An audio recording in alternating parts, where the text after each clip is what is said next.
नमस्कार.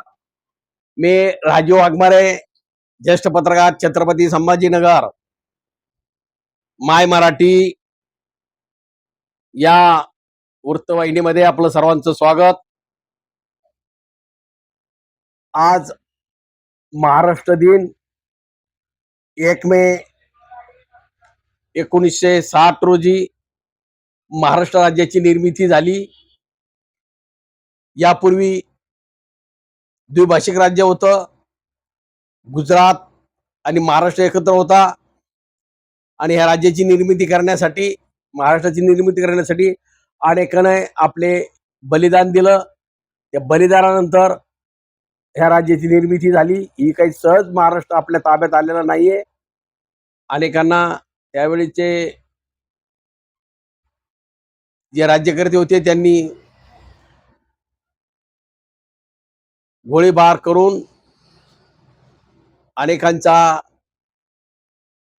प्राणांची आहुती दिली. म्हणजे अनेकांनी बलिदान दिलं आणि त्यानंतर हे राज्याची निर्मिती झाली. म्हणून आज या निमित्तानं, महाराष्ट्र दिनाच्या निमित्तानं सर्वांना कोटी कोटी हार्दिक शुभेच्छा.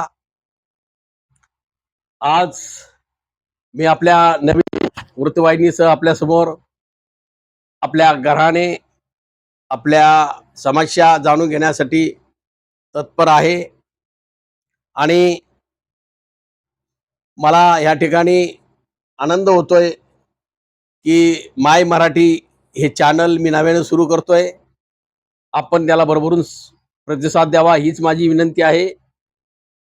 म्हणून या महाराष्ट्र दिनाच्या निमित्तानं सर्वांना पुनश्च एकदा खूप खूप शुभेच्छा.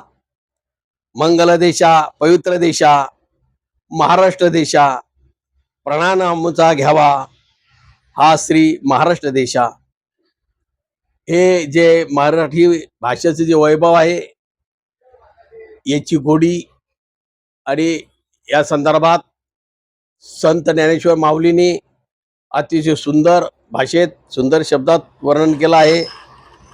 माझी मराठी बोलू कौतुके, परी अमृता ही पै जिंके, ऐशी अक्षरे रसिके मिळविन. म्हणजे मराठी भाषा म्हणजे ही अमृतापेक्षाही गोड आहे. आणि हिची जी आविड गोडी, हिची जो वैभव आहे, हे अतिशय म्हणजे अनेकांना ती मोहित करणारी अशी भाषा आहे.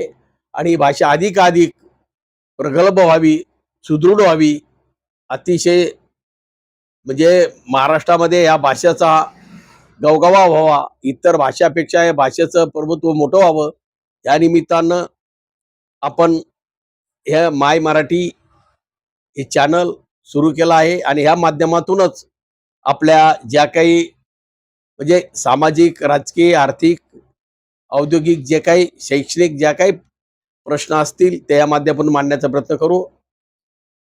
एवढंच या ठिकाणी आज सांगायचं आहे.